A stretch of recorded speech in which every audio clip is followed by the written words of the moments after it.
ನೋಡ್ತಾ ಇದ್ದ ಹಾಗೆ ಇಯರ್ ಎಂಡ್ ಬಂದೇ ಬಿಡ್ತು. ಅದರಲ್ಲೂ ಸೋಮವಾರ ಕ್ರಿಸ್ಮಸ್ ಹಬ್ಬ ಬೇರೆ. ಇನ್ನೊಂದು ಕಡೆಗೆ ಸಾಲು ಸಾಲು ರಜೆಗಳಿರೋದ್ರಿಂದ ಲಾಂಗ್ ವೀಕೆಂಡ್ ಟ್ರಿಪ್ ಅನ್ನ ಪ್ಲಾನ್ ಮಾಡ್ಕೊಂಡಂತಹ ಜನ ಒಟ್ಟೊಟ್ಟಿಗೆ ಬೆಂಗಳೂರನ್ನ ಬಿಡೋದಕ್ಕೆ ಸಿದ್ಧ ಆಗಿದ್ರಿಂದ ಬೆಂಗಳೂರಿಂದ ಬೇರೆ ಜಿಲ್ಲೆಗಳಿಗೆ ಸಂಪರ್ಕ ಮಾಡುವಂತಹ ಎಲ್ಲಾ ರಸ್ತೆಗಳಲ್ಲೂ ಕೂಡ ಟ್ರಾಫಿಕ್ ಜಾಮ್ನ ಸಮಸ್ಯೆಯನ್ನ ವಾಹನ ಸವಾರರು ಎದುರಿಸಬೇಕಾಯಿತು. ಹಾಗಾದ್ರೆ ಈ ಬಗ್ಗೆ ಡೀಟೇಲ್ಸ್ ಬನ್ನಿ ನೋಡ್ಕೊಂಡು ಬರೋಣ.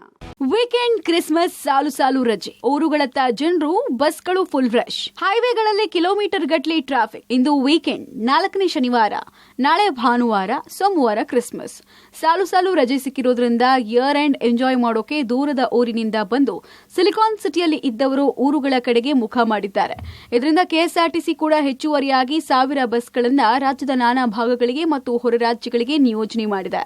ಮೆಜೆಸ್ಟಿಕ್ ಬಸ್ ನಿಲ್ದಾಣದಲ್ಲಿ ಜನಸಾಗರವೇ ಸೇರಿತ್ತು. ಬಹುತೇಕ ಎಲ್ಲಾ ಬಸ್ಗಳು ರಶ್ ಆಗಿತ್ತು. ಸೀಟ್ ಸಿಗದೆ ಜನ ನಿಂತ್ಕೊಂಡೇ ಊರುಗಳಿಗೆ ತೆರಳಿದ್ರು.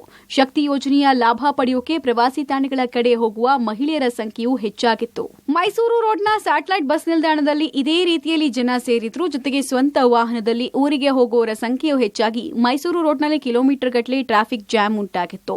ತುಮಕೂರು ಮುಖ್ಯ ರಸ್ತೆಯಲ್ಲಿ ಪರಿಸ್ಥಿತಿ ಹೊರತಾಗಿರಲಿಲ್ಲ. ಜಾಲಹಳ್ಳಿಯಲ್ಲಿ ಬಸ್ ರಶ್ ಇದ್ದ ಕಾರಣ ಕಂಡಕ್ಟರ್ ಜೊತೆ ಪ್ರಯಾಣಿಕನೊಬ್ಬ ಕಿರಿಕ್ ಮಾಡಿಕೊಂಡಿದ್ದು, ಪ್ರಯಾಣಿಕನ ಮೇಲೆ ಕೆಎಸ್ಆರ್ಟಿಸಿ ಕಂಡಕ್ಟರ್ ಹಲ್ಲೆ ಮಾಡಿದ ಘಟನೆ ಕೂಡ ನಡೆದಿದೆ.